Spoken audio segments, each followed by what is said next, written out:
जब हम अकेले होते हैं तो जैसी परिस्थिति होती है वैसे इसका स्मरण करते हैं। दुखी हैं सांसारिक तो अधिकतर श्री रामचंद्र जी की याद आती है। रामचंद्र जी की याद आती है तो देखिए पूर्ण सात्विक है, जिनके अंदर तामस और राजस का लेस मात्र नहीं है। उनका जीवन थोड़ा सा राजसी बिता, परंतु जब उन्नति करना हुआ तो तामस में प्रवेश करना पड़ा। घर में कलह हुई, उसी कलह के कारण उन्नति बढ़ी है। हमेशा जब आदमी तामस में जाता है तो उससे निकलने के लिए वो रास्ता खोजता है। तामस से आगे बढ़कर राजस में जाता है, राजस से फिर बढ़ करके सात्विक होता है। यहाँ तीनों चीज दिखा रहे हैं। तीन माताएं हैं, कौशल्या, कैकेयी और सुमित्रा। तीनों में गुण को खोजना है और तीनों रूप समय समय पर दिखाए।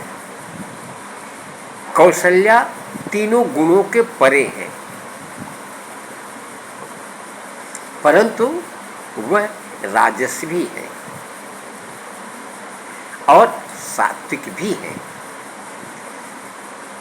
सर्वोच्च भौतिक सुख प्राप्त करने वाली कौशल्या और सर्वोच्च गोलोक पद में विराजमान साक्षात वैकुंठ धाम ही है कौशल्या जी। उन्हीं की कृपा से हम लोग रामचंद्र जी का दर्शन कर पाए हैं और रामचंद्र जी के जैसा ही यदि हम कुछ करेंगे, थोड़ा सा भी उनके किसी भी आचरण का लेस मात्र भी हम अगर अनुसरण कर लेंगे, अनुकरण कर लेंगे, तब हम पृथ्वी पर भी रहेंगे, यानी भौतिक सुख भी भोगेंगे और आध्यात्मिक सुख भी।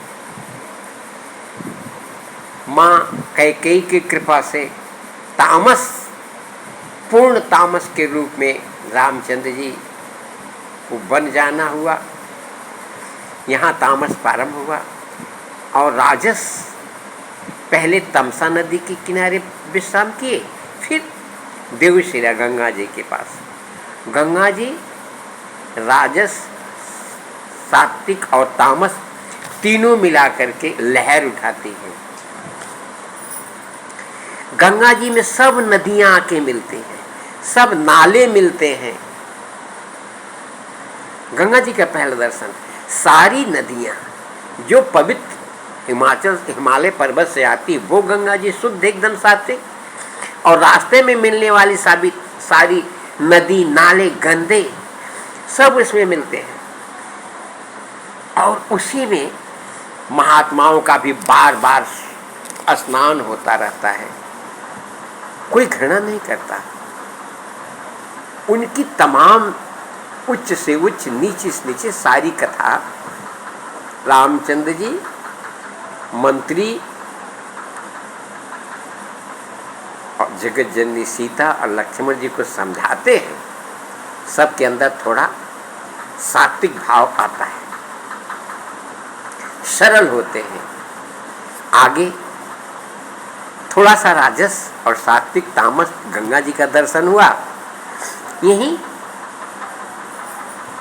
संतों का भी दर्शन, लेकिन आगे चलने के लिए फिर तामसी प्रवृत्ति, मछली मारने वाला निखाद से मुलाकात होती है और निखाद जब उनको देखता है तो फिर तामस प्रारंभ होता है और बहुत दुखी हो जाता है। रामचंद्र जी को देख करके। जब लक्ष्मण जी हर जगह एक एक स्थान सीता माता और रामचंद्र की सुरक्षा के लिए बैठा देते हैं, देखिए भाव है ये। हम लोगों का विचार, अब रामचंद्र जी को कौन सा कष्ट है और लक्ष्मण जी क्या नहीं जानते हैं, परंतु ऐसे ही माता पिता भाई बंधु सबके अंदर एक नया नया विचार रोज आता रहता है। उन विचारों को समझने के लिए रामचंद्र जी की लीला है।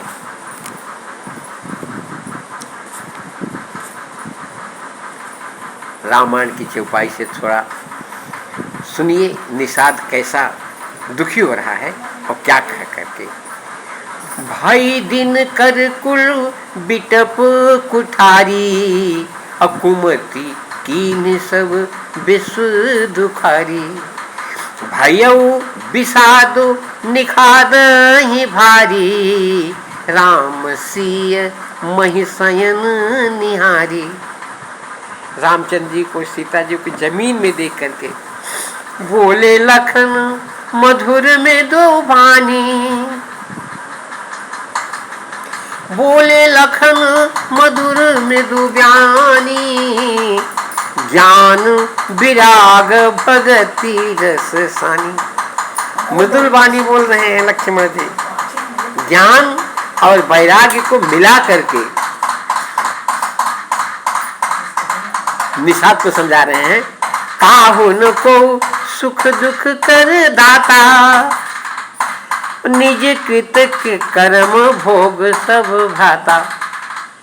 ऐसे बता रहे हैं। निषाद को भी पूर्ण रूप से पहुंचा हुआ महात्मा ही रामचंद्र जी के पास कौन जा सकता है, जिसका आचरण रामचंद्र जी के कहीं से कुछ स्पर्श करता होगा, थोड़ा भी रामचंद्र जी को जानता होगा। रामचंद्र जी को कभी दुख सुख नहीं होता, उनका कर्म भी कभी खराब हो नहीं हो सकता है। लेकिन लक्ष्मण जी कह रहे थे, जोग वियोग भोग भल मंदा, हित अनहित मध्यम भ्रम फंदा। जन्म मरण जहाँ लगी जग जालू, संपत्ति विपत्ति कर्म अरु कालू। संपत्ति विपत्ति कर्म और काल समय। धरनी धाम धनुपुर परिवारू, सरग नरक जहाँ लग व्यवहारू। देखिए सुनिए गुनिय मन माही, मोह मूल परमार्थ नाही। देखिए सोचिए, तो इसमें मोह है, कोई परमार्थ नहीं है। सपने हो ही भिखारी निपु, रंक नाक पति हो। जागे लाभ नहान कछु, तिमि प्रपंच जिय सोई। ऐसे हम लोगों का संसार है। निषाद जी को समझा रहे, निषाद जैसे हम लोग हैं जो थोड़ा थोड़ा रामचंद्र जी का नाम लेते हैं या सुनते हैं, और उसी की कृपा के कारण लोग तामसी तो हैं, भयानक तामसी हैं, उसी में जल के मर रहे हैं। हम लोगों को ही लक्ष्मण जी समझा रहे हैं, परंतु हम लोगों के हृदय में दया है। रामचंद्र जी का वनवास जाना हम लोग बर्दाश्त नहीं कर पा रहे हैं, दुख हो रहा है, हम लोगों को ही समझा रहे हैं। लक्ष्मण जी कह रहे हैं, अस विचार नहीं कीजिए रोसु, काहू बादिन दे ये दोष। ऐसा विचार करके जो तो हम लोगों को दिखाई दे रहा है, आज हम यहाँ पढ़ रहे हैं, आज ये दुख हो रहा है, आज इनके कारण हो रहा है, नहीं नहीं, किसी को दोष देने की जरूरत नहीं। सपना है। मोहन सा सब सो निहारा, और देखिए सपन अनेक प्रकारा। हम लोग दुख क्यों भोगते हैं? खाली सोचने की वजह से। सपना देखते हैं, आज मेरी ये परिस्थिति होती, आज मैं यहाँ रहता, आज अगर ऐसा हुआ तो मेरी हालत होती, आज मैं यहाँ हूँ, आज मेरा ये पद है, आज मैं नीचे गिर गया हूँ। जबकि रियल में आत्मा को कुछ नहीं हो रहा। ये लक्ष्मण जी समझा रहे हैं। वो लक्षण कहा गया है। राम विश्वामित्र बाल वशिष्ठ जी महाराज का नाम इसीलिए रखा है कि वो रामचंद्र जी के नजदीक पहुंचाते हैं। ते यही जग जागहि जामिन जोगी, परमार्थी प्रपंच वियोगी, मोह निशा सब सोव निहारा, देखिए सपन अनेक प्रकारा, यही जग जागहि जामिन जोगी, परमार्थी प्रपंच वियोगी। जो कथा से श्री रामचंद्र जी से और इनसे संबंध बना करके रखे हैं, योगी वही हैं। घर छोड़ करके साधु बन के योगी नहीं, जो रामचंद्र की कथाओं में उनके लीला सुनने में संबंध बनाते योगी हैं। वो परमार्थी हैं, प्रपंच से उनका वियोग रहता है। वही तो रामचंद्र जी के पास बैठ सकता है, उनकी कथा सुन सकता है। नहीं तो क्या संसार में कहाँ टाइम मिलता है हम लोगों को। सोचते ही रहे, खाली बैठ जाएंगे तो सोच रहे आज वो होता, आज ही होता, आज ही होता, आज यह करना है। लेकिन नहीं, जब रामचंद्र जी चाहते हैं, लक्ष्मण जी चाहते हैं, सीता मैया चाहती हैं, तब हम लोग कभी रामचंद्र जी के पास बैठ करके उनकी बात सुन के, उनकी कथाएं जानिए तब ही जीव जग जागा, जब सब विषय विलास विरागा। तब जागा समझा है जब विषयों से विराग हो जाए। आंख को क्या सुख चाहिए, कान को क्या सुख चाहिए, इस सुख से कोई मतलब नहीं। ऐसा विराग तब जागते हैं। हम लोग के क्या ऐसा हो सकता है? स्वप्न में भी नहीं हो पाएगा। परंतु ये लीला है प्रभु। हम लोगों को प्रयास कर रहे हैं, लक्ष्मण जी समझा रहे हैं।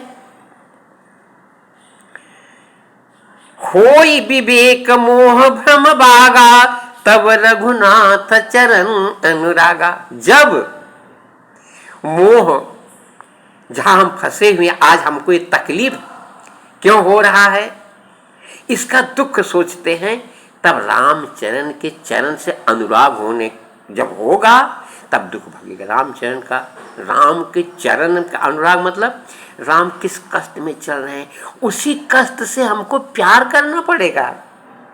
आज रामचंद्र जी राजपद छोड़ करके, अयोध्या का सारा सुख छोड़ करके, पैर में जूता चप्पल पहने ही खड़ा हूं, कुछ नहीं, शरीर पर भी कोई राजसी वस्त्र नहीं, ये इनका चरण है। उससे जब अनुराग होगा तब हम लोगों को संसार से विराग, जब विराग होगा तब उनके चरण से अनुराग हो जाएगा। सखा परम परमारथ ये हो, मन क्रम वचन राम पद ने हो। बस राम के पद में जब नेह हो जाएगा तब कहाँ दुख से आए भाई। दुख तो आता ही रहेगा, लेकिन रामचंद्र जब दुखाई में चल रहे हैं, यही से नेह, इसी से नेह करना, दुख में, दुख से प्रेम करना है। इस संसार हम लोगों को मात्र दुख के लिए मिला हुआ है, दुख में चलना है। तो राम ब्रह्म परमारथ रूपा, अभिगत अलख अनादि अनुपा। जो हम लोग घटना घटती है, हृदय में पहले भाव आता है, कभी दिखाई देता है क्या? नहीं दिखाई देता है। मन में चलता है, लेकिन मोह रूप में दिखाई देने लगता। पहले मन में है, बाद में जब उसको पैदा करते हैं तो कहीं प्रेम दिखाई देता है, कहीं झगड़ा दिखाई देने लगता है, पैदा हो जाता है वो। तो सकल विकार रहित गत भेदा, कहीं नित ने तिन रूप ही भेदा। वेद यही समझा रहे हैं। तो भगत भूमि भूसुर सुर भी, सुरहित लागी कृपाल, करत चरित धरि मनुज तनु, असुनत मित ही जग जाल। ये भगवान इतना कष्ट क्यों उठा रहे हैं? उनको क्या जरूरत है? मात्र भक्तों को समझाने के लिए। भगत भूमि भूसुर सुर भी, असुरहित, इन सब को समझाना है उन्हें। ये कष्ट भगवान सहने जा रहे हैं। इनकी लीला ज्यों ज्यों हम आगे बढ़ेंगे, और उनके चरण में जब अनुराग होगा तभी हम लोग दुखों से बच पाएंगे। तब आदमी चलता है बच बच के, दुख तो रहेगा, वो मिटेगा ही नहीं, क्योंकि हम लोग ये जेल में आए हैं। मनुष्य की शरीर जो है यह पिछले कई जन्मों से हम लोगों ने जो कर्म कुकर्म अच्छा कर्म किए हैं उसका फल है, और हम लोगों को अपने कर्म के हिसाब से फिर आगे शरीर मिलेगी। जय श्री बाल कृष्ण।